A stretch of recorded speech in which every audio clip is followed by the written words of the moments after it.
नमस्कार, आप देख रहे हैं सूचना दर्पण न्यूज। आज 114वीं वाहिनी BSF battalion commandant Vinod Kumar व बीएसएफ के अधिकारी धर्माराम, सौरभ भदौरिया व नरेंद्र कुमार ने खाजूवाला के आसपास क्षेत्र के युवाओं को बीएसएफ की ट्रेनिंग देने का लिया संकल्प। सरकार की गाइडलाइन द्वारा आसपास क्षेत्र के युवाओं को हाइट, चेस्ट व वेट नापतोल करके लगभग 40 से 45 युवकों को ट्रैक सूट व शूज देकर युवाओं को जागरूक किया। इस प्रकार कमांडेंट ने कहा कि इन युवकों को सुबह 7 बजे से ट्रेनिंग दी जाएगी, जैसे बीएसएफ के अंदर एग्जाम कैसे दिए जाते हैं, एजुकेशन क्या चाहिए, एससी एसटी वर्ग पर और चैनल वर्ग पर हर तरीके से मोटिवेट किया जाएगा। युवाओं को हर तरीके की ट्रेनिंग दी जा रही है। इलेक्ट्रॉनिक के संबंध में भी बताया गया।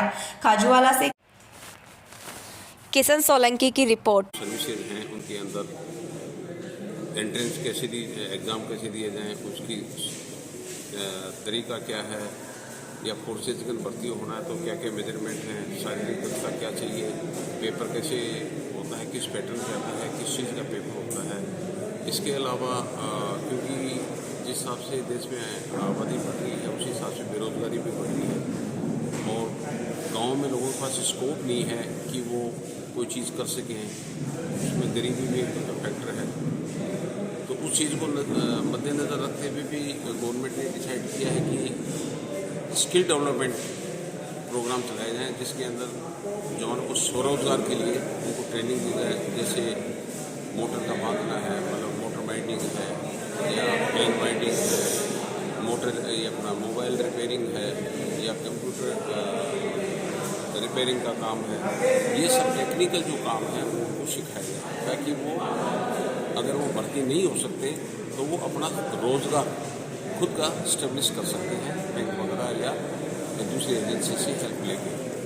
तो गवर्नमेंट का मेन मकसद है कि बॉर्डर डेवलपमेंट। साथ ही साथ इस प्रोग्राम का एक और उद्देश्य है कि सिविक एक्शन प्रोग्राम के तहत गाँव के अंदर स्कूलों में जहाँ कुछ कमियाँ हैं या कुछ बेसिक एबिलिटी की कमी है, उनका डेवलपमेंट किया जाए। कि बीएसएफ में या दूसरी जो पैरामिलिट्री फोर्सेज हैं या हमारे जो सुरक्षा बल हैं, सीआरपीएफ है, सीआईएसएफ है, एसएसबी है, आर्मी है, उनके अंदर कैसे भर्ती किया जाता है, फिजिकल स्टैंडर्ड क्या होता है, एजुकेशन कितनी चाहिए, या और दूसरे फिजिकल मेजरमेंट है, जैसे रनिंग हो गया, हाई जंप हो गया, गोला फेंक है, कैसे किया जाता है, कितने टाइमिंग में किया जाता है। तो जानकारी होने से इन चीज़ों का बड़ा फर्क पड़ता है। मैंने पहले आपको बताया कि बॉर्डर एरिया से स्पेशली या ग्रामीण परिवेश के हमारे जवानों को बेसिक जानकारी नहीं होती चीज़ों की कि भर्ती कैसे होना है या उसका सिस्टम क्या है, पेपर कैसे दिया जाता है। समझिए मेरी बात। जैसे मैंने अभी आपको बताया कि जनरली क्या है, गाँव में दलाल घूमते हैं कि भाई मैं आपको भर्ती करा दूँगा। बीएसएफ के अंदर या हमारी जितने भी पैरामिलिट्री फोर्सेज हैं, उनके अंदर कोई पैसे का लेन देन नहीं होता। मैं आपको फिर बोल रहा हूँ, आपसे अगर कोई बोलता है कि मैं 2 लाख रुपए में तेरे को भर्ती करा दूंगा, तो इससे बड़ा फ्रॉड नहीं हो सकता।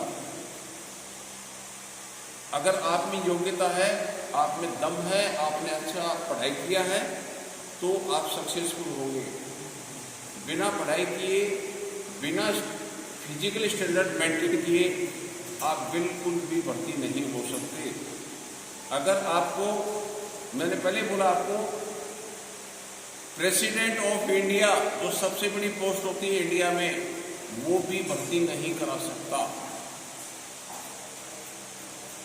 चाहे किसी रैंक में हो।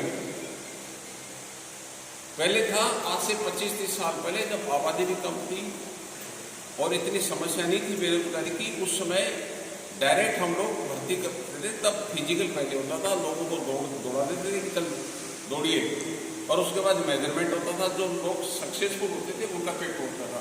अभी उल्टा हो गया है।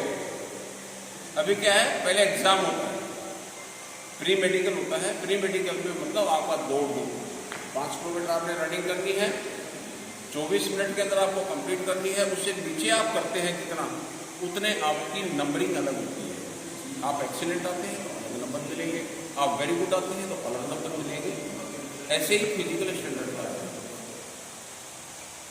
वो सब आपने प्रैक्टिकल ग्राउंड में खुद करना है। आप बस हमारा मकसद ये है कि हम आपको ये बताएंगे कि दौड़ते कैसे हैं, फिजिकल स्टैंडर्ड को कैसे नपवाते हैं, कि आपको चेस्ट कैसे नापना है, कैसे खड़ा होना है।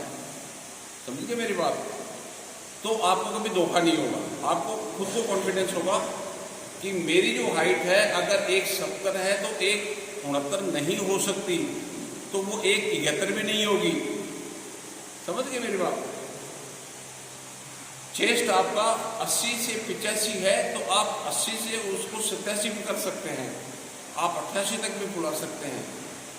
लेकिन अगर आपको जानकारी नहीं है तो अमूमन बच्चे क्या करते हैं, पहले फुला के खड़े हो जाएंगे और फिर उनसे बोला जाता है, इसलिए उसको डाउट होता है कि मेरा शायद चेस्ट कम ना पड़ जाए तो मैं फुला लेता हूं। लेकिन जब उसको बोलेंगे हाँ अब फुला, अब क्या फुलाएगा? क्योंकि जो हमारे लंग्स हैं उनकी अपनी कैपेसिटी है, उससे ज्यादा फुला नहीं सकते। इसलिए उसके लिए एक्सरसाइज की जाती है चेस्ट अप के लिए। सीटअप्स हैं, रनिंग है, जिससे क्या होता है फेफड़ों की क्षमता बढ़ती है। आपके चेस्ट, मैं पहले बोला कि एक बार फिजिकल कम होता है, लेकिन आप जब रेगुलर कंटिन्यूटी रखते हैं तो आपका फिजिकल स्टैंडर्ड अप होता जाता है। तो आप धोखा नहीं खाओगे। तो आप नॉर्मल खड़े हैं, अगर आपका 80 या 81 आ रहा तो मिनिमम 5 सेंटीमीटर तो BSF की तरफ से कि आपको नॉलेज है या नहीं। आप अखबार पढ़ते हैं कि नहीं पढ़ते हैं? उसमें नॉर्मली